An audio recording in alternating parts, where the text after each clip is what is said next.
Hey everybody, I'm Christine Barr, and this is Today Over Tea, where we have real conversations about things that matter. I'm a dancer, businesswoman, traveler, and host. And today we're creating an open-minded space with hopes of spreading awareness and education through similar experiences. I'm going to introduce you to some of the most passionate and knowledgeable people in my life. 2020 is the time to own who you are, reach your highest potential, and just love your life. Because let's face it, we're all going through something, but it's time to evolve as a society. We need to spread more kindness and love for each other and this planet. So let's start the conversation.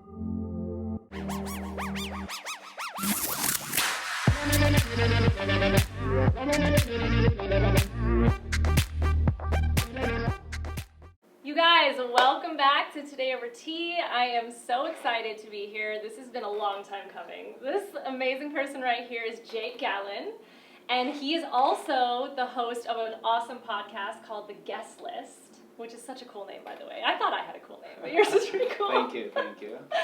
And he's based here in Las Vegas, so we're doing this out of Las Vegas, but we're in his awesome studio today. Welcome, guys. Welcome. Thanks for inviting us. So for those of you, I don't know which ones of us is going to post first, but we're doing a double dose today. So we just filmed an episode for his podcast, which was really awesome. We got some great conversation. An hour and a half. Quality content. We even dug into some stuff, even though I was like, wow, that was such a good point. I didn't even think, and it just flowed naturally. It's really nice. And then now we're going to do Today Over Tea, because I was like, you have to do mine too. Like, we have to get a little bit of everything. So we're going to talk mainly about like podcasting and how all that started, because Jake has an awesome story of just like basically 6 months ago, podcast was not a thing for him. And now all of a sudden he's up to 5,000 downloads on his podcast. He's doing audio, visual, and he's interviewing some of the most, influential and VIP people in Las Vegas, which is just so cool. I mean, we're going to link everything below, that, as we always do. But, so tell me, first of all, thanks for being here. This is so exciting. Thank you for having me. Absolutely. It's an honor. Absolutely. And just start about, like, how did you even come up with it? What made you want a podcast? Oh, wow. All right. I think you're actually the first person to interview me on the story. I love that. An exclusive. At least from the beginning. Wow. So it's funny that you say that, because in the interview that we just had, you said that you had been sitting on your podcast idea for 3 years. 3 years. I'd been sitting on the guest list for 2 years. Wow. And it really happened about 2.5 years ago when I thought of the idea. I was going through some life struggles, and it's always the case, isn't it? yeah. For those that don't know, I work at a nightclub. I worked at Omnia, #1 nightclub in the U.S. for the last 3 years, and I was in a fraternity beforehand at UNLV, and so I've really been surrounded by the party atmosphere for 10 years when I first started drinking. And I was going through some life reevaluations, and I actually stepped away from the party scene, quit smoking, quit doing substances, going out partying, got sober. And from that moment, I was like, all right, I'm going to change my life. I was just making some very, very bad decisions. And so when I moved into my new apartment, I got rid of my TV. I unfollowed anything that had to do with like music festivals, music, partying, everything like that. Yeah. Like completely just replatforming.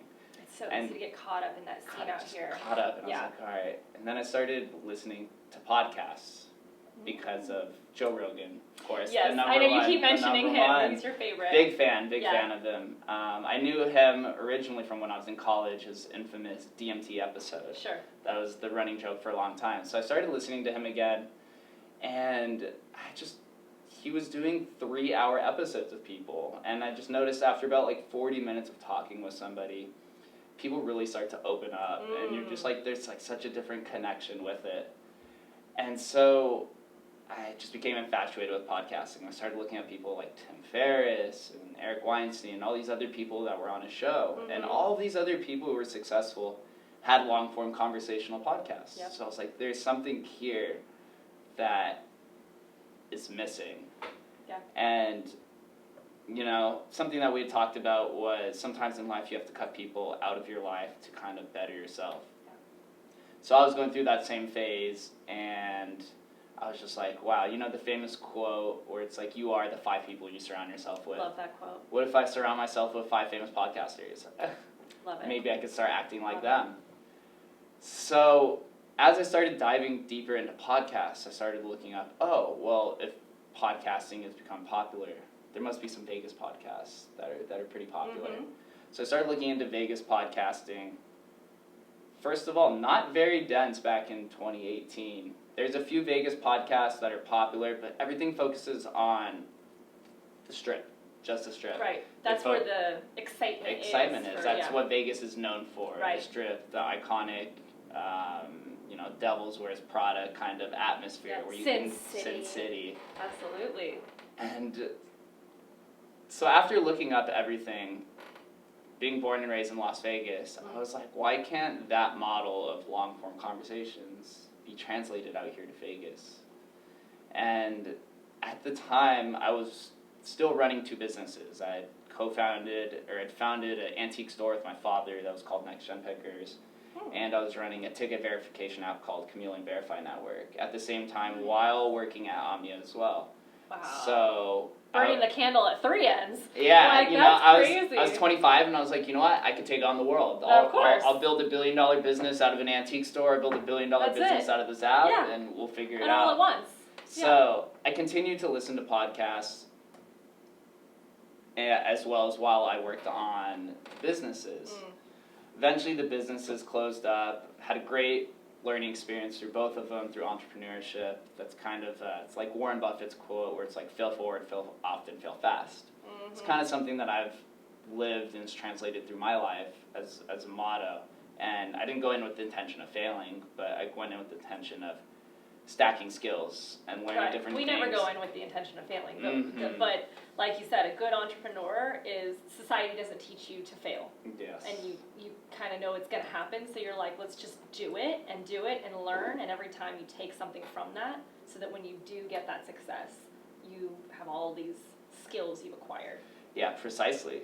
And so after I closed up the antique store and the app, which we'd closed up in February of this year, literally right before the pandemic, couldn't have been better. Couldn't have been better timing. Yeah. It was very mutual that we had decided, like, all right, we had hit some standstills with the app as far as like funding and scaling, that we were like, all right, let's just close this up and just not beat a dead horse and continue just trying to beat the drum of something that's not going to make any noise. That's really hard to do. Yeah, it admit. It was tough, but I had done this with the antique store already, so I was a little bit more acclimated with it. And then, literally a month later, the pandemic happens. Woo! And you're like, woo! I was like, oh my God. Thank goodness.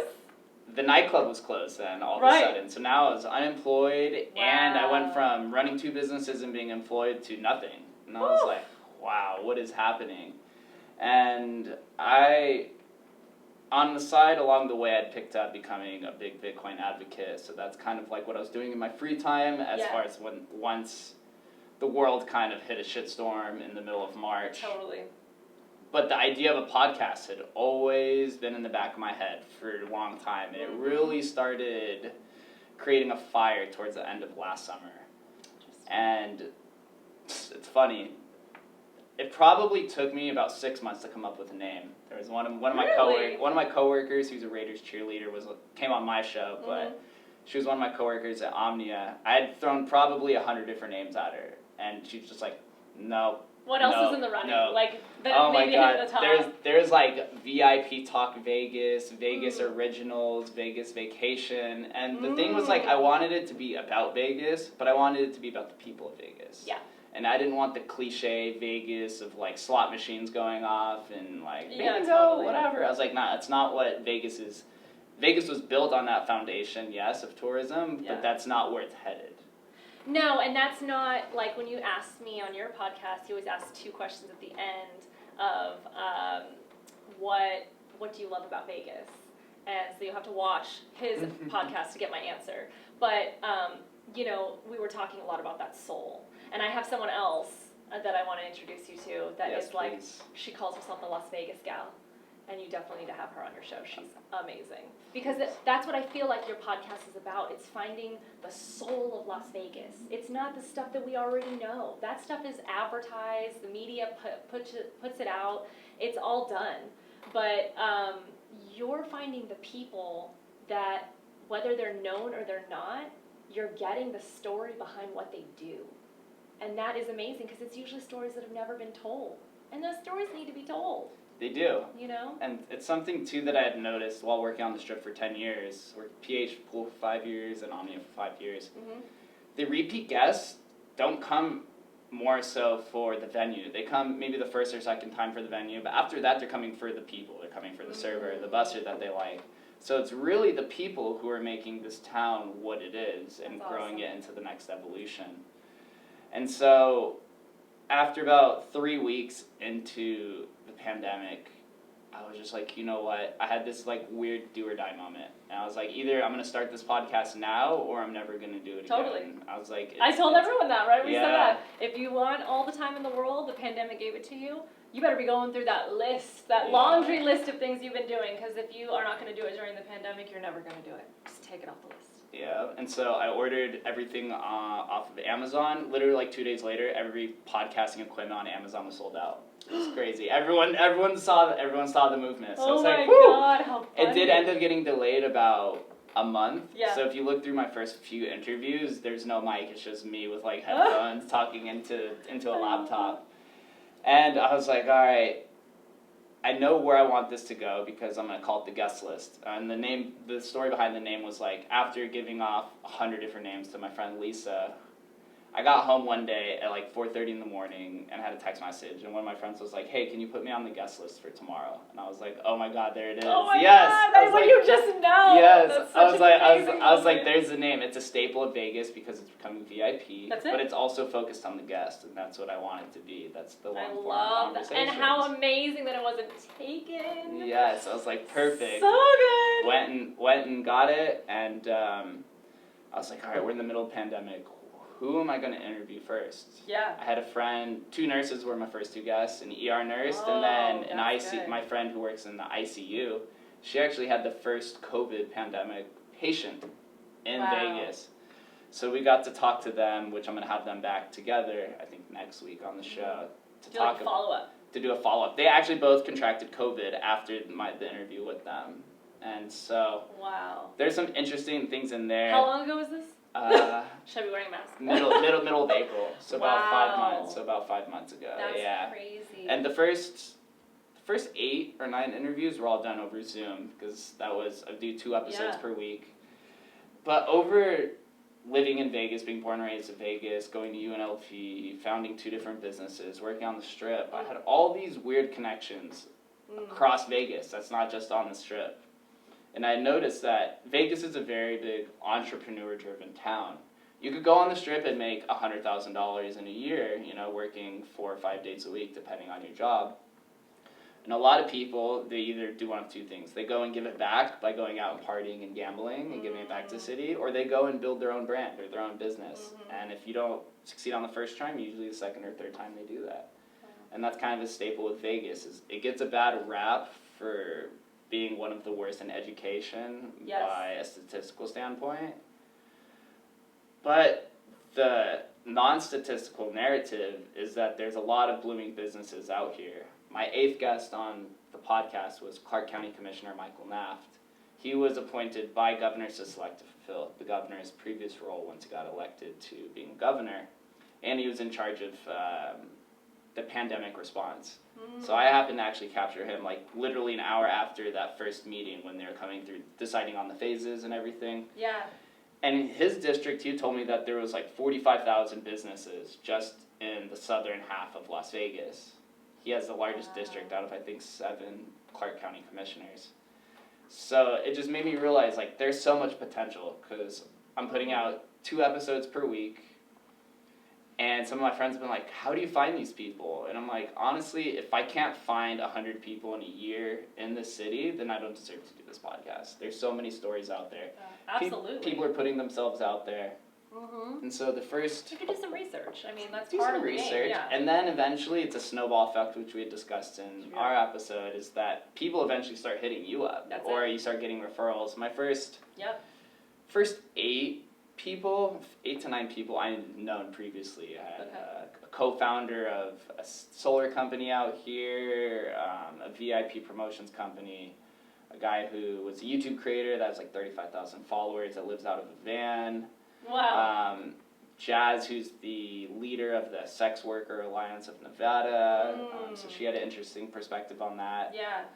And after I got to episode like 15, I started noticing like, wow, this is really starting to take off, at least on local level. Absolutely. Looking through Buzzsprout, who's like the media host, they say the median number of downloads for a podcast in a 30-day lifespan, that's like how advertisers rate podcasts, is 98 downloads in a 30-day span. And now to this point, we're getting 98 downloads in about 3 or 4 days of a lifespan. That's amazing. So it's growing. But obviously, you know, being an entrepreneur, you're like, why don't I have 4 million downloads in a day? Oh my gosh, we won't even get into all that. Yeah. We cannot compare ourselves to other people. I do it on the daily, and I constantly slap my own wrist about it because we know it's not right. Mm-hmm. Your journey is your journey. Exactly. But I mean, that's amazing already what you've done. Like, my dad is the one, you know, you'll see on his podcast that connected us because he was so impressed with what you had done through, you know, in such a short amount of time. So one thing that I knew going into it was that I told people that nobody's going to outwork me, so I guess this is my job to do it. I waited 2 years for someone to fulfill this role, and no one did it. While I was watching on the sidelines, like, maybe I could be a fan of... Crazy. Maybe I could be a fan of somebody. Yeah. And so, after doing about 15 to 20 episodes, I started really noticing that people who were guests on the show, they started messaging me afterwards, and they're like, oh my God, I'm so inspired now to continue my passion, now that I'm being heard by other people. Because a lot of people, like you had said in the beginning, was that some of these stories, or the majority of them, are the first time that they've ever told it publicly, or the first time that they can tell it and hear themselves tell their story in their own words. That's not just their little voice telling them. Yeah.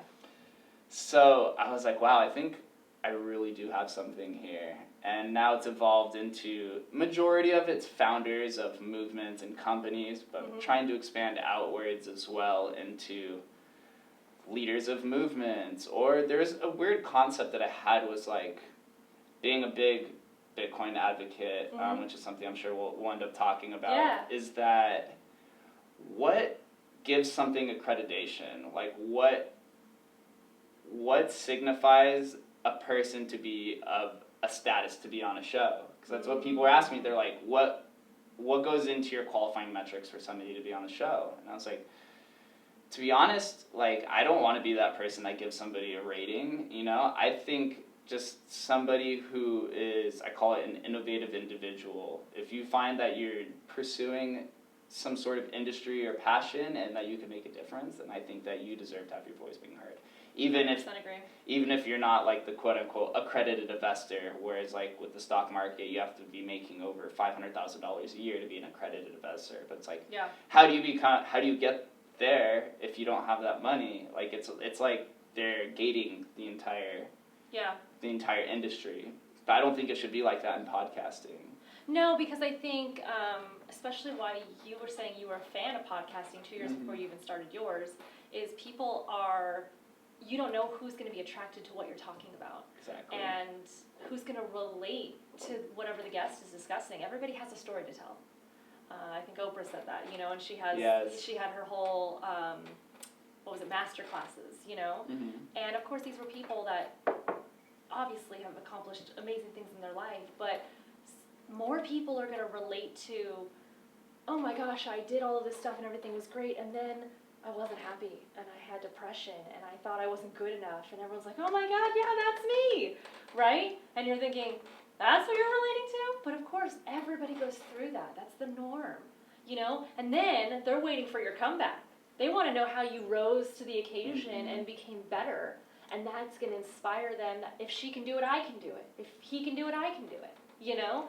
And I feel like, yes, of course, you want to have people that have some kind of, credibility and accomplishments in their life, and that's all great. But there also needs to be some level of people that are doing something that, just can be relatable. Because I've noticed that as an entrepreneur. I'm like, we always want to be, we were talking about this before, when I said, wait, save it for the, and it's always the case, save it for the video, is how we're always trying to be perfect. We're always trying to put the perfect thing on, because we hold ourselves to the highest accountability versus anyone else. And so when we first did our 10 episodes, the audio was not great, right? We didn't have the awesome camera you were complimenting when we walked in here and all of this awesome stuff. But we knew we had a message that we wanted people to hear. And I had 10 incredible guests that, actually some of them even had 2, because we were talking to 2 different people about the same topic, that were so incredible in what they did. These were people that were changing my life, and they were changing lives around, the people I knew. And I was like, you need to speak, you need to have a platform. So I felt it as it was my duty to create a platform. That's kind of like what it sounds like for you, like to create a platform that nobody else had created for a part of this industry that needed to have these conversations. And some of these people, and a lot of them were like, we would always start by saying, well, we have all these conversations off camera, right? But most people don't. And so I was like, now we're going to put it on camera, and you're going to see how we get into it and how we talk about it, so you can start having these in-depth conversations and not have those filler conversations we're talking about anymore. So I felt it was our duty to show people how to properly have these conversations and not get into an argument. That was my mission with it. And those 10 episodes, when I look back at them, sometimes I'm like, oh, do you hear that scratchiness? Do you hear that, oh, do you see that? Oh my gosh, and why was that there? And we nitpick it left and right, but I still use some of those clips because they're the base of what I created. They're what was the jumping off point of this mission, and now of course the audio's better, the video's better, the locations are better, it's exciting, but that doesn't negate the first 10 episodes that were so powerful, that were, the base of what we needed. It's your foundation. Yeah, and like you said, before you got your mic, before you got this, before you had a setup, and I was kind of following your journey, I was like, oh my gosh, and every week there was like a new addition to the podcast. It was so exciting, because people are on the journey with you, versus if you show up and you're like, hey guys, I'm already Oprah, and it's like, nobody can relate to that. It's not realistic. It's not, because you're not showing the struggle. I talked about that with one of my friends who's an entrepreneur too, and I said, what's wrong with media showing, social media and all of these things, that she said it's detrimental to our mental health, because a lot of people are showing before and after, and they don't show you the struggle. It's the journey that's really important in entrepreneurship. It doesn't get emphasized. It doesn't. The hashtag is right, guys. The struggle is real. Yeah. It is real. And so, so talk about a little bit, maybe your struggle at the beginning, like when you were talking about... Yeah, if people want to find something that I find cringeworthy, go to episode 0 of the Guest List podcast. Because I was like, do you want to take it down? Like, do you not want... No, I'm not taking it down. I know. I'm leaving it there. It's cringe. It's basically 4 minutes of me saying, like, look, I see this need in Vegas for, I call it a discovery platform and a go-to talk show. That's kind of like the 2 terms I use back and forth. But it's so monotone the way that I put this, and the video quality's terrible. It's recorded on my laptop. The audio quality's terrible. I have like a freaking quarantine beard going on. Oh no! But I just basically sometimes in life you have to open yourself up and be vulnerable. And you have to understand that things will get better, but you have to go after the mission. If you have a clear track mind onto where you want to be, you just gotta launch it. And I was fortunate enough that I had gone through this journey a few times already, obviously with businesses, and tried writing a book one time, and so you weren't as scared as some I wasn't people. as scared. Yeah, obviously my voice was shaky in it because I hadn't gone down the path of speaking into a microphone. I have to say, isn't Yeah. it so awkward talking into a mic for your first time in a room where no one else is? Yeah. And you're like, I feel like a crazy person. Right. This is so awkward. Totally. Super awkward. So I had It's like those people that do their YouTube video for the first time. It's like, I'm talking to a camera. What do I, you know? But you have to, like you said, the vision and the mission is what you're focusing on. And now you're 5,000 downloads deep. You are growing by the day. And just imagine where you're going to be. We were talking about kind of like your 1 year, 2 year. And you're going to look back at that first episode. You're still going to find it cringeworthy. But what's going to be so cool is that person that is inspired by what you're doing is going to look at you and be like, do you follow this guy? It's Jake Gallen. He's so awesome, blah, blah, blah, blah. And then he's going to be so excited to see you, but I can't do that. You know, like, I'm not like Jake. He's just, I look up to him. And then it's like, well, why don't you go back and look at episode 0? Yeah. And then he can be like, wow, that's, like, it's not going to be cringeworthy to him. It's going to be relatable. Relatable, yep. And that is what that episode is for. It's there to help people see how they can go from this to this. You know? I've had a few people actually come over and show them the equipment, and they've been very gracious and thankful for showing them, because, I had to figure out everything on the own. Teaching, I love that. I knew nothing about AV at all. Like I said, I was such a AV monkey. I would see a circle at the end of an AV cord, and I would see a circle on the mixer, but I'm like, for some reason my mind's like, this doesn't go here. Like, it's like a square trying to go into a triangle, even though it's not. Right. So trying to learn that and navigating YouTube and different chat boards, and then animal.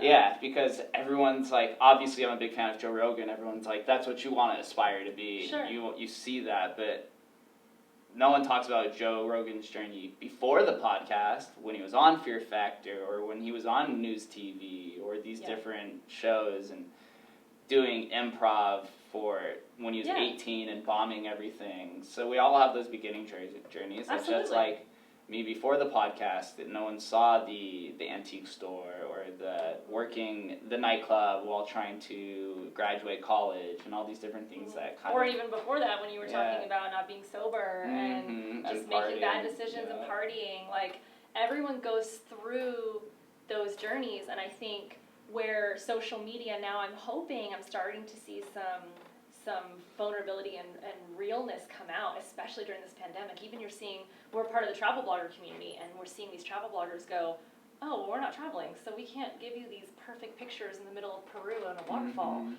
So they're taking selfies in their house, but they're making it cute, and they're like, okay, well, we're just not worried about the aesthetic of our Instagram feed anymore. We just want to give you quality content, and we want you to feel like your voice is heard. And I'm like, whoa, like, if that didn't just take a turn complete 180. Which is amazing, because it's not that they weren't giving quality content before, but they were doing it because they thought that's what Instagram wanted. And were they feeding their audience? I don't know. Maybe they were, maybe they weren't. People were following them because, oh my gosh, I want to be like them. I want to travel these places. Look how beautiful. Their picture looks airbrushed. But sometimes you need that Instagram versus reality kind of moment where it's like, behind all of this perfection, there was all of this. We took it from the LA couple. They split a picture down the middle and did a mirror image. And they were like, all of the effortlessness and the perfection and the power couple and the love that you see. Over here, it was like the argument we had before we went on to do the performance, the music cut that you hope they got the right one, the wardrobe malfunction, all of that. They don't see all of that because we're good at hiding it. But it's there, and people need to see that all of this comes with this, And so that's what I want to portray, is the realness, and I'm so glad that hoping that more people follow suit and go in that direction of, like, it doesn't always have to be perfect. Because I grew up that way because I saw other people doing it. Yeah. Like, I can't put out something that doesn't have the perfect intro, the perfect colors, the this, the that, and it has to be curated and all this stuff. And now people are just doing videos from their phone, you know, and those mental barriers that we put up prevent us. I could have done this podcast 2 years ago, and we could be at the 2-year mark where you're Right. going exponential growth, or you said 3 years for your podcast idea. Totally. Why we put these mental barriers up, I don't think I could figure out why. Either. But every time you get past these mental barriers, you look back and you're just like, why was that even there in the first place? Oh my gosh, why? totally. Like, the freedom that you create, but then you're almost disappointed in yourself because Yeah. you're like, why did I let myself get caught up in that? Like, it's not that serious. It's kind of like what I feel, because I just hit 30, so I feel like, people are saying, oh, once you hit 30 and then 40 and then 50, like, you just become so, like, life gets good. Because you're not worried about all that stuff. All of a sudden, the things, you just don't sweat the small stuff, and it's all small stuff, right, is what they say. And if we just learn how to do that sooner, but you go to school and you're like, oh, does he like me? Does she like me? Do I look good? Oh, am I wearing the same outfit that so-and-so just told me I should be wearing? Like, everything gets caught up in the society of what we think we should be looking like, and it's like, just be you. And own it. Own your brand. We're all walking brands now at the end of the day, and that's exacerbated by social media, whether you use it for something good or for something bad. Yep. But we all have platforms, and now there's tons of different platforms, but I think podcasting is the best platform that you can have. So great. It's a combination of Twitter, where you can speak your mind in more than 280 characters, and it's a combination. Is that what they give you? Yep. That's what they give us. Uh-huh. I remember for the longest time it was 140. That's what I thought. I thought it was 140, They extended 160. it about 2 years ago. Okay. Yeah, people were getting mad. And then you have the combination of Instagram, where you want to have a red velvet backdrop, and my first videos is literally just a white wall, or I had a black wall, or I had a black curtain with a black shirt, and that's when your dad was like, yeah, I think you should have fixed that. I was like, I know he was talking about that, where it's like black on black on black, and it's like floating head. Yeah, literally. Yeah. And then you have the community, or I guess you could say just the amount of views, like on Facebook, the amount of audience of like 2 billion with podcast. With podcasting, the downloads are definitely way less. Like I said, the median is 98 downloads for a 30-day lifespan. That seems so low. When you said that, I didn't even know that statistic. Yeah, and that's because it's a little less than 50% of the U.S. even listens to podcasts. And so they say, though, the average, these are stats I'm pulling from Buzzsprout that I had tweeted about the other day through the Guestless Pod Twitter account, was that it's like, the average podcast listener, once they get, a little indoctrinated into what it has to offer, say the average listener makes 10 grand more than the non-listener. So it's very education-based. It was like 70-something% of the people listen to podcasts to learn something new. So that's emphasizing like just authentic conversation, which they can't get through little 15-second sound bites that are taken out of context. And the average podcast listener, this is what interests me the most, has on average 6 to 10 shows that they cycle through per week. Wow. So if it's 6 to 10 now, and it's less than 50% of the population's listening to it, if you get 75 or even 80% of people listening to podcasts, then that's going to even go up to probably 20 to 30 that they cycle through once everyone's more familiar with it. It's like, how many shows do you have on Netflix that you have in your favorite I was going to say, that seems like how history? we consume all media right now. Once it becomes more popular, people go into it more. That's why I always tell people that podcasting is not a zero-sum game. It's not like government or the presidency where there can only be one president. We're all here helping each other. Like there is only 24 hours in a day to listen to podcasts. Times that by 7 days a week, and then expand that by the amount of shows in your library, it becomes exponential. So that's why I try to tell people, and that's also one issue that I had in the beginning, was approaching people to come on the show. Since it is still, it's quote-unquote saturated, it's still only been around for about 15 years since the first podcast, I believe it was in like 2004. People become territorial. And that there was people that I had asked that basically just like were like, nah, fuck that. Like, I'm not for it. I'm not. This is my territory. This is my domain. I don't want to go on your show. You don't want to come on my show, because that's kind of how like the traditional media is like that. It's a turf war. There's only so many. It's like owning your own content. Like the battle for the late shows in the day. There's only like three to four time slots, and people are constantly fighting to get those spots. True. Podcasting is completely different because the late show, you can only watch it at 11 to 1 a.m. or whatever it is. Podcasting, you can listen to whenever you want. You can go listen to it at the gym. I think most of the consumption is through commuting. At least most I do it. I was going to say. Gym, driving to work, driving somewhere else. Road trips instead of like audiobooks, like podcasts. Absolutely. I know a lot of people that do that. And so now it's expanding, and believe it or not, the number one podcasting category is actually religion and spirituality, which is something that I had not expected is the number one most downloaded. Yeah, and actually long-form conversations is near the bottom. So it's either we're in a very new market that hasn't grown out, or that it takes a certain type of person and skill to be able to have the confidence to engage in it. Because conversation's not hard. Like, what we're doing isn't hard. So, it does take some confidence. But after you get past that mental barrier, I'm right there with you. I'm literally just here talking with you. That's it. I'm right there with you. I mean, because that's exactly what this is about. Like, perfect to be doing it on mine, because I keep telling people it is not hard to have a conversation with someone. But then that's just because we are secure in who we are. Even if we all have weaknesses and we all have, insecurities and things like that. But you and I are two secure people that are excited to share and learn from each other. Yes. And when you create a space like that, then the conversation just flows naturally.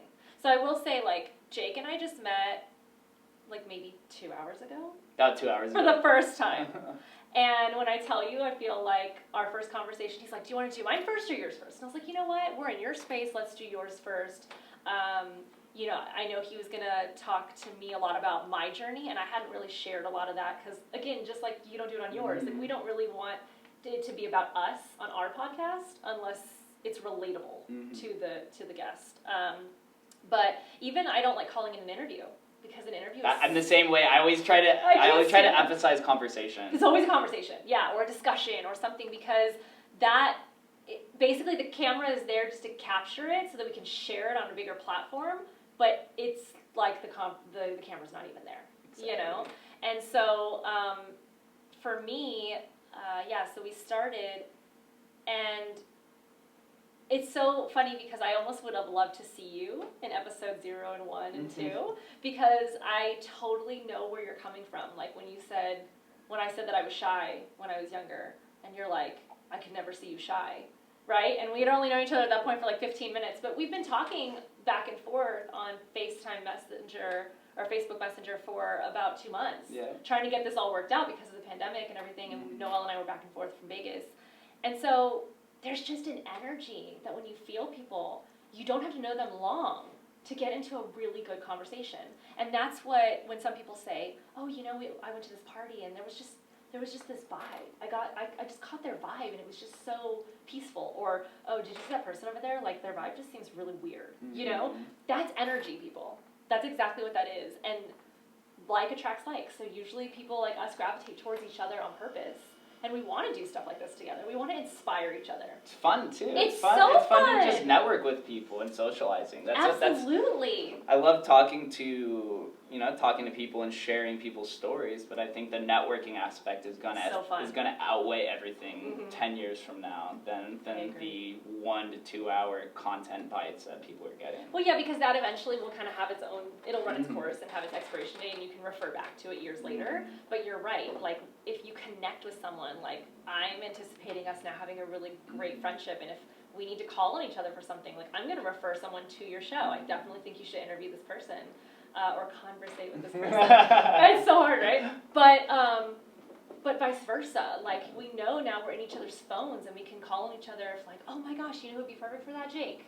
And, back and forth. Like, you see Noelle's equipment now, and now you're doing all this stuff. If you needed a videographer, like, what he does. Like, it's just that outweighs, like you said, anything. That's a priceless connection of someone that you trust, that when you call. What was the first thing you said when we got into the elevator?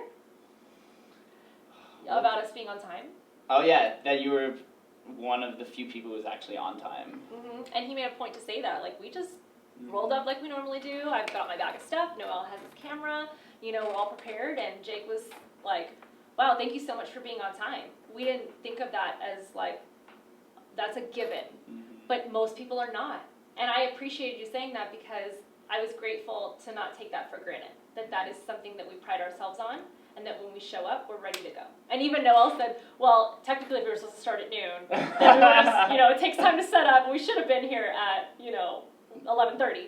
But we knew that it was kind of more of a casual thing. And so, yeah, and we jumped right into it. Within 5-10 minutes, you had everything set up. We didn't. Some people I kind of have to, quote unquote, you have to baby them a little bit, get them used to it, to the mic and hearing their own voice through the headphones. Right. And some people you can see are very nervous by their body language and tense, so you kind of have to just like have normal conversation until you're like, okay, I'm gonna hit record now. Yeah. And like, Are we good? Can we start? Yeah. And they're like, But even so, like what I've learned now that I'm in 40.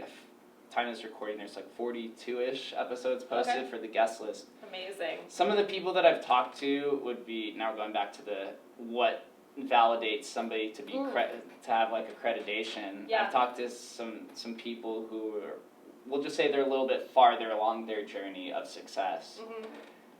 They have the same mindset that we have right here. They're just talking to me just like a normal person. There's you don't feel any judgment. No. They're very they're very welcoming. Yep. Even some of the guys that I talk to and women, they're like, oh, once you get to a certain number, like I'll help you with advertisements. Like I have advertisements, I'll help you. I see the potential. You remind me of myself when I was younger, and vice versa. And there's so much intertwinement that. Before I was nervous, like when I interviewed Michael Naft, I'm like, oh, this is an elected official. Like his name's all over town on all the signs. Yeah.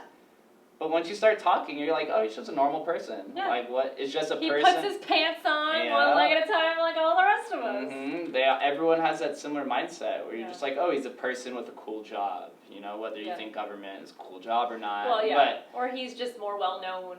You know, he's more. His name's a little bit more popular. Yeah. But everyone's very welcoming once you get past that veil of vagueness, I guess you call it.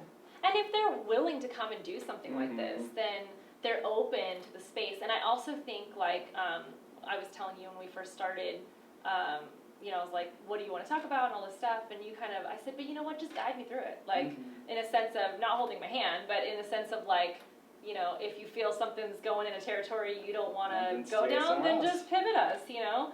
And I like how you were like, no, nothing's really off limits. And I was like, cool. But also, I'm aware of that being a host, so I knew the conversation was going to go well. But I know that, you know, sometimes with certain other people, sometimes they get on the little soapbox and they want to talk about things, and you're just like, okay, let's maybe pivot a little and not get so intense about it. Or I don't want to promote aggressivity. I don't want people to come on my show and be like, you have to think this way and this, that.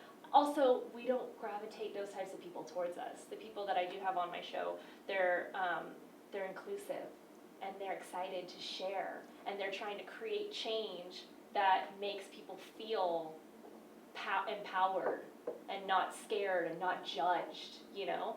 And so their approach and the way that they present their ideas is going to be very calm and inclusive and exciting and inspiring, and not like, you know, anyone who does this or votes for this person or does this is bad. Like, I would never allow that energy on my show. Right. I could already tell if I were to talk to someone on the phone or whatever. Most of my guests right now have been people I know. You're actually probably one of the first people that I didn't know, which is so cool. We're making it. I love it. But again, we chatted a little bit, and we got excited about being millennials and using GIFs and all these things. And I was like, I had told Noelle, I was like, I just have a great vibe with this guy. I was like, I'm so excited to meet him officially and to really like do this together, because I really feel like this is gonna solidify, you know, maybe a collaboration in the future or anything that we do. The network opportunities are insane, and it's something looking back to, even when you look back at your first episodes, it's not something you could predict at all. Like meeting all these different people, or people reaching out to you, people giving you different offers to go on their show.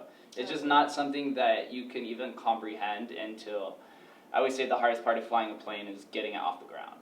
once it's take flight, then you get it on autopilot, and then you're just reacting to whatever is coming your way until you decide to land it and call it done. Yeah. So it's similar to that with podcasting and entrepreneurship.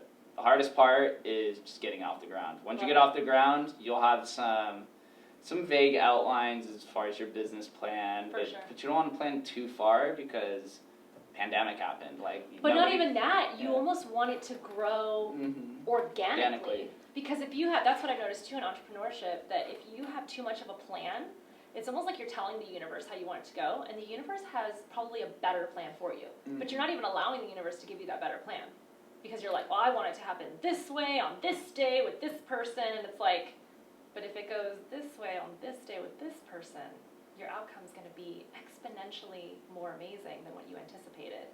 And the opportunities are better. But you don't see that because we, as humans, we're very limited in what we can see is possible. And the universe has infinite possibility, you know? And so if we allow ourselves to just take one step, you know, at a time and just keep going as much as we can, have somewhat of an outline, but then allow it to grow organically, like... Life will throw you way more opportunities than you'd expect. Absolutely. Usually every day. You just have to be able to recognize that these things are happening. There's Absolutely. Something that one of my favorite philosophers today, his name's Naval Ravikant. Are you familiar with him?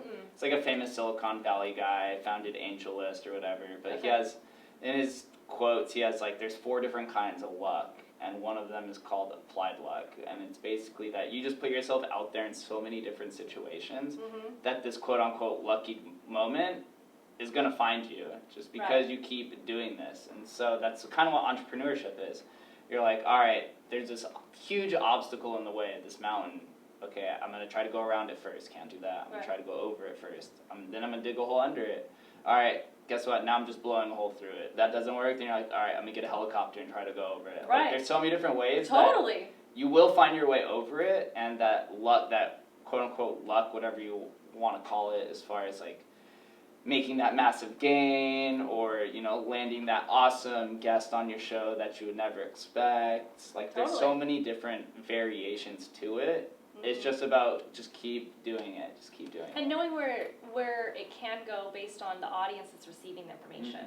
So a few of my mentors for podcasting, which I share on my Instagram, is I look up to Ashley Graham a lot. I love her and her body positivity and all the things that she shares. And she tends to go into a conversation with a celebrity, and we're all like, oh, we're watching it because it's, Demi Lovato, and then you get into all of this she was trying to be sober and all that. It gets deeper. It talks about mental health.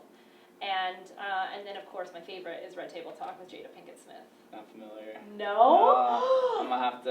you've got to see that one. That one is just so cool because the underlying, long story short, is that she obviously is married to Will Smith. Okay. And so for the longest time, her and Will were this power couple, and he was always trying to give her the life that he thought she wanted. But basically, long story short, because he was on her podcast and they had this real talk about it, is he was trying to give her the life that he wanted. It was through the wrong lens. Exactly. And she's like, I don't want all of that, And he was trying to create, even for his daughter and his son and all this stuff, it's we're going to be this family, And nobody, he wasn't listening to what they wanted. And so Jada found this outlet through Red Table Talk, and it's a generational podcast with her and her mother and her daughter Willow. So it's grandma, mom, daughter. And so cool, because how many times do we talk about the generational gap? Yeah. And how you have one topic, whether it's, love or sex or health or media. Grandma didn't grow up with media, but she, daughter grew up. Too much, probably. Yeah, exactly. So it's so cool to see how they all talk about it, and it's so productive the way they talk. To see a family like that discussing such heavy topics and being vulnerable. And Jada has been through some shit. Let me tell you, that woman is strong beyond belief. But she lays it all out there, and she's vulnerable, and she's seen this community build of millions and millions of people that have rallied around her that are like, I feel that. I'm going through the same thing. And she tries to get people on the podcast that are relatable to things happening in the right time. So when it was pandemic and they were talking about relationships, you know, dealing with the pandemic, or how can I deal with my mental health, or, you know, Will was talking about the health of the whole family physically, like we're not eating right. And you think, oh my gosh, these are like the Smiths. They have access to every resource possible. And they're going through the same issues we are. And you get to go behind that closed door with them. They're opening it for you. They're opening it for you. And so he said that. He said, you know, Jada, I've been so amazed to watch you through this process because this is everything I tried to give you. And I couldn't do it. And you just found it for yourself. And this is exactly, you were able to open yourself up and be, she's as happy as she's ever been in her whole life. It's a beautiful moment. I mean, I was like crying. I was like, this is so amazing. Like just watching them discuss just how they parent. Oh, I'm watching how they parent. Because I'm talking to Noelle about how we want to parent, you know, and how parenting should evolve in the world right now, yes. You know. So all of these things. So those are, you should definitely check out Red Table Talk. I'm always taking recommendations, and it's cool too. It's something that I tweeted a few weeks ago. Is the fun thing about being a podcaster is I get to watch other podcasters and call it research instead of entertainment. Yes! Everyone has a different speaking style, a different form of communication, and I think that's something that isn't always interpreted through the right lens of people. I agree. That people look up to people like Tim Ferriss, or I guess Michelle Obama has her own podcast. I know. Now. I'm excited to hear. I signed up for it. I subscribed to it, but I haven't listened to one of her episodes yet. I think she's on a couple. And we're too busy trying to replicate what these people are doing and not be our own person. That's it. And I'm going to use the Joe Rogan example again, but I said this on different podcasts that I was on, is that they asked me, they're like, you would love to be Joe Rogan, huh? Oh, this is actually on my podcast. One of my guests was like, you would love to be Joe Rogan, huh? And I was like, I look up to him and I would love to replicate that. But if I say that I would like to be Joe Rogan, then I'm putting a box around myself on what my ceiling can be. But obviously he is the ceiling now. You know, he's got paid a multi-$100 million contract. Yep. But when you go out and say, you know, this is the next Airbnb of whatever, or like this is the eBay of that, or this is the next Mark Zuckerberg of that, you're comparing yourself to somebody, which is not something that we should be doing. We should be focused on our individuality. And yes, you could try to replicate some of the things that they're doing, but saying that you're going to be that person, you're just putting a ceiling on yourself, which and should what be sets there. that standard? Like, we say Mark Zuckerberg because he created one of the most used social media platforms that really started this whole thing. But, you know, or Joe Rogan, you just said, because of the financial contract he received was one of the biggest in podcasting. But that doesn't mean that you can't have a bigger impact on someone's life than he does. Maybe some people don't relate to him. Exactly. They're like, you know, I mean, yeah, I guess he's funny or whatever, and I saw him on that one thing, but I don't really listen to him. I'm more impacted by Jada or whatever, you know? So everyone's going to react, again, to different people. So your voice needs to be in this industry. Yeah. You know, like your story needs to be told, and your hosting abilities to be able to guide a conversation and bring all these people together. I can't tell you how many times, and Noelle can attest, that we have someone on the show and he doesn't do his job is to, you see it. Like when I was changing, he lets me do my thing, I change, I fix my makeup and whatever, and he does all of the setup and he makes the shot look beautiful. So when I sit down in my spot, I've got my tea, we're good to go. But I book all the guests because these are people that I'm talking to, not him, you know, and these are people that mean something. A lot of times they're mutual friends, but they're people that could be, you know, have a story to tell. I've got a friend I can't wait to talk to who just created a nonprofit organization and developed a home for LGBTQ homelessness. And I was like, mind you, this guy came from the dance community and then did real estate, and all of a sudden he's like changing the lives of these kids that have been kicked out of their homes because their parents don't accept them for being LGBTQ. And he's embracing them, and he's teaching them finances, and he's teaching them how to be in society and thrive. It's amazing. I'm like, I'm sorry, can we just like have a moment for you right now? Like, that was incredible. So these are the kinds of people that I talk to, and they always leave going, oh my gosh, that felt so good. That was so therapeutic for us. thank you for having me. Like, I'm like blessed that they're coming on the show. You know how it is. We're all like, thank God, because we wouldn't have a show if we didn't have guests, right? Thank goodness they said yes. But they come out of it feeling just as thankful, just as blessed, feeling like, wow, I really needed that, and I didn't know I needed to get that off my chest. Yeah. Because like you said, 30, 40 minutes in, all of a sudden you're like, wow, we're getting deep. Yeah. And we're comfortable getting deep.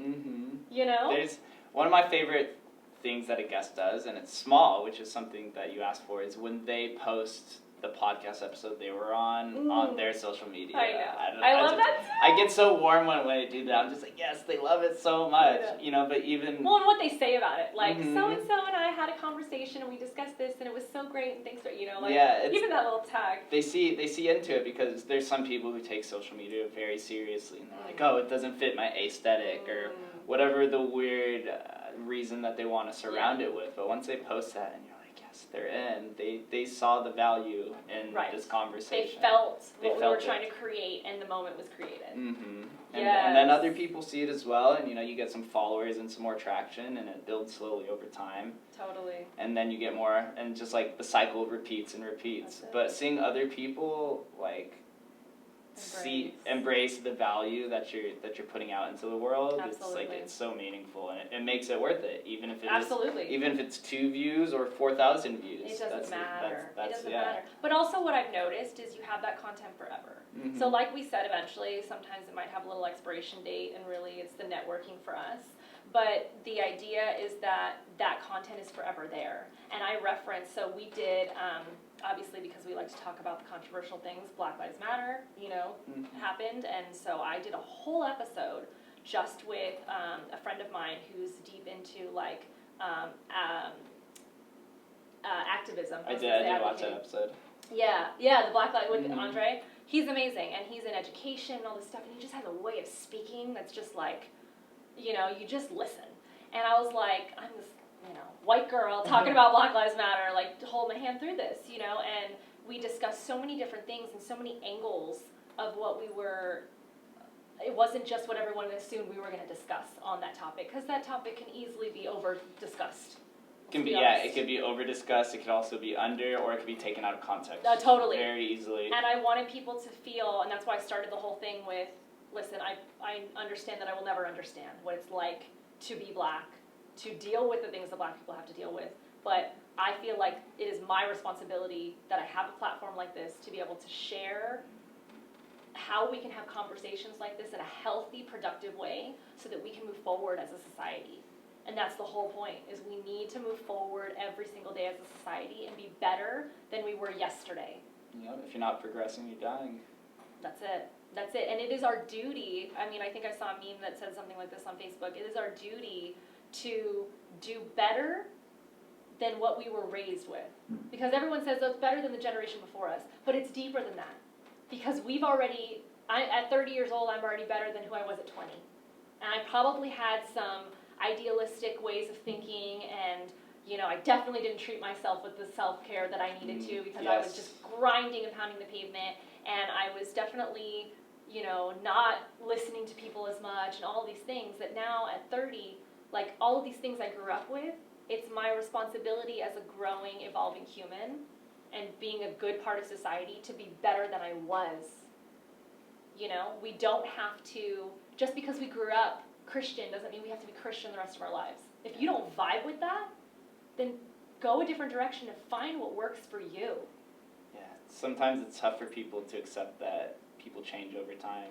Something that I'm not a fan of is the doxing of people on social media, where they go back 20 years and see the things that they've done and take it out of context and cancel them. I get that a lot of it was hateful, but you also have to see what the times were at the time, and that's definitely not an excuse. You could easily take what I just said out of context and be like, oh, we'll go back to slavery, and you're like, well, that's what was happening during the time, but to understand, for example, some of the things that are blackface, obviously it's not good to do that, to make fun of people. Yeah. But there was one where, I forget what actor it was. He went on a TV show as blackface, and it's like, well, he had to get approved to go on the show, and maybe that wasn't even his idea to begin with, and he was getting paid for it. And there's so many different things that surround those kind of things.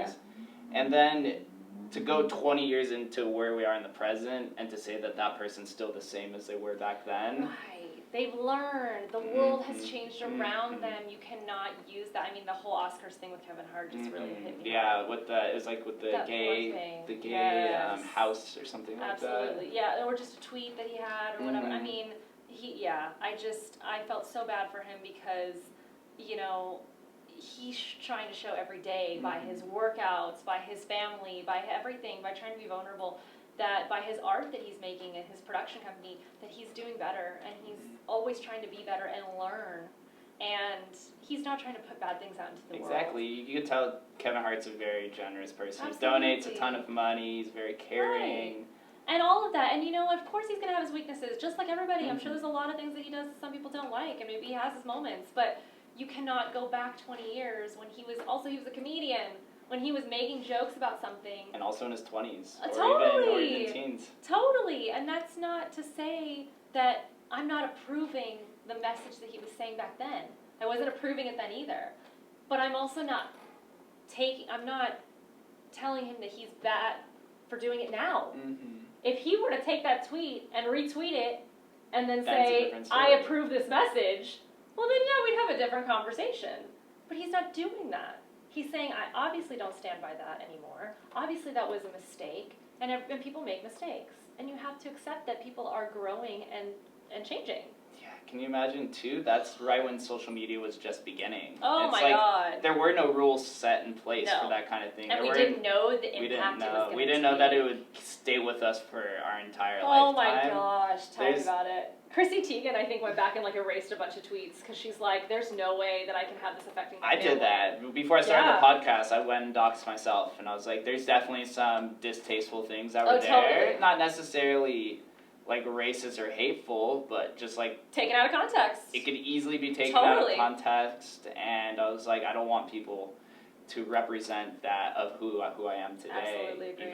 Even though I know people will go back there and try to look. You know, now you can go and look for the hateful buzzwords, and there's not going to be anything there because I had to go back there and be consciously aware of it, even though that's not the person I am today. But you know, when I first had a Twitter, I was 16. Oh yeah. In high school, you know. Living in Las Vegas. Living in Las Vegas, on the east side of Vegas, that's a very, underpoverished area. So you can see, the people that I was associated with back then.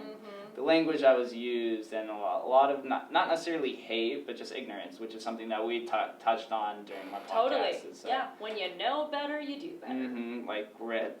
My guest, Stretch Sanders from Vegas, minister, he's a leader in the BLM community out here in Vegas. He talked about the biggest form of racism is racism by ignorance, and ignorance is only temporary. It's something that you grow out of, and racism is something we're trying to grow out of too. Correct. So I think if we go back and keep trying to shame people for their ignorance of racism in the 20s, we're never going to grow out of racism. Well, no, because we're just bringing up the negative again. Let's, instead of talking about what we don't want to see, let's talk about what we want to see. Exactly. You know? And so, yeah, I always try to have, basically call to actions. The idea is don't hold people to something that they did, also that they've apologized for, and then been through the process of being better, and you see their actions have changed. Don't bring back, all the old stuff, because basically what that says is that you don't want them to change. Or maybe you haven't evolved, and you're deflecting, and you're like, well, they are a better person, but I'm not yet, so I'm going to make them feel bad. That's not the way to do it. Everyone's growing in their own journey. Let them grow, but also level up. If you're going to hang out with that person, they've done better, you do better. Hold yourself to a certain standard. But don't bring back some of their old stuff. Everyone made mistakes in the past. We've all done things we don't want to come out of the closet. Yep. And some stuff is on there for social media to see forever, and they've apologized for it, and they don't act that way anymore, and they're not, promoting that type of behavior or mission, then that should be enough for people to say, okay, I believe you, and let's move forward. Exactly. That's how we progress in society. Give people benefit of the doubt. That's always how I treat people. No matter if you're 3, 80, black, white, LGBTQ, or whatever evolves down the road, is that you should treat everyone fairly until proven otherwise. Absolutely. And even if they prove you otherwise, there should be some sort of apologetic era between that where you can read into them and see like, okay, he seems pretty sincere, or she seems pretty sincere about what they did, and have they taken active steps to progress past that? And that's something Kevin R. has done. Many times over. Many times over. Well, listen, this is just awesome. Just between yours and mine, like we've been talking now for a few hours, and it's just been so... Could easily go more hours, too. Easily. I know. That's the hardest part, isn't it? When you find, I mean, I'm sure you've had this with, you know, multiple guests as well, that you're just like, I gotta find a way to wrap this up. Yeah. That's the hardest part. So true. But it's a good problem to have. But you know what? I'm going to take a note from the Jake Gallen handbook here, and I'm going to ask you let's do in 5 years. Okay. Where do you see yourself in 5 years? Oh, I've actually been waiting for somebody to ask me this question. On my podcast, I always ask, like, where you see yourself in 10 years. Yeah. So, in an entrepreneurial mind, I think the Guest List podcast will have evolved into something else, maybe something a little bit more broad, or whatever the new form of communication is. Should be interesting. I don't see myself working a job, own boss. It's kind of where I'm at now. Yep. So probably starting some other business on the side, probably whatever evolves from the podcast, and making, by that time it'd be 500 episodes. One of my next big projects I want to write, once I can delegate some tasks, is completing up a book. Okay, yeah, you like a memoir book, called Vegas Native, which is just like my life and growing in Vegas, and some of the stories that I haven't told is on air as well. And keeping with theme, with we were talking about self-care, you know, and the life coaching and all of that stuff. What are some of your personal goals? Because I know you talk a lot about business, and as entrepreneurs, we kind of have to hold each other accountable and be like, hey, listen, it's not all about business all the time. Sometimes you need to take that trip, you know? Yes, I do want to go on like a few-month backpack tour across the world, solo trip, something that I've talked to multiple people who are travelers, and everyone recommends it. Something, I've only been to Israel and Mexico so far. Oh, Israel. So, yeah, Jewish kid here. That's awesome. Yeah. Noelle's learning Hebrew right now. Respect it. Used to be able to fluently speak Hebrew for a while, until I had my bar mitzvah and kind of like dove away from it. Got involved in other things. My mom's side is Jewish. Really? Yeah, so we grew up more with the Christianity side, but I definitely know all the when I spoke slang. When I spoke about fraternity, I was in Jewish fraternity, so I'm actively involved in the Jewish community here. That's a lot of the guests that I've had on were Jewish, so that was kind of like a close culture there. Great. Yeah. But as far as a personal standpoint, own house probably. Girlfriend would be nice at some point. I've definitely swung and missed a few times on that along the way. Closer and closer to the one that's going to be. Yeah, I think not spreading myself too thin is something that I've tried not to do moving forward. Because that's something that I had done, as I mentioned, with the 2 businesses and running and working at a nightclub, plus other things. It's just like... It's so easy to just get back into it. It wears on you, and then those rest days, you feel guilty on resting. You feel like, I should be doing something. I should be making money, or I should be progressing in this way. I don't deserve to be resting right now. Yeah, it's tough. I still even feel guilty to this day sometimes. Oh yeah, resting. We have to check ourselves for sure. So... I think also getting a wellness coach would be nice. Would be a nice touch. Yeah, you can open my eyes a little bit more. You and one of my other previous guests, who's a mindset specialist coach. Yes. I could see how that industry is evolving. It's so awesome. And to me, it looks almost like a spectrum of coaches. Like, there's mindset, there's personal wellness, there's health. But I think having a third party, I almost said assistant, a third-party coach would be an awesome addition to life. So I think that would be something also to look forward to in the future. Just especially because when you think about it, I know that all, like, the big people that have created things in life, like, you know that they have someone that's guiding them. Mm-hmm. Some kind of guiding force that's helping them, even if it wasn't at the beginning. They found a way to have, I mean, why do you have a financial advisor? Yeah, it's true. You should have a health advisor, a wellness advisor, mental health, whatever. And that's the life coach, you know? Yeah. And so, yeah, I highly recommend it. Highly recommend it. But that's awesome. Cool. Be cool. Well, listen, thank you. Oh, thank you. So much. Cheers. Cheers.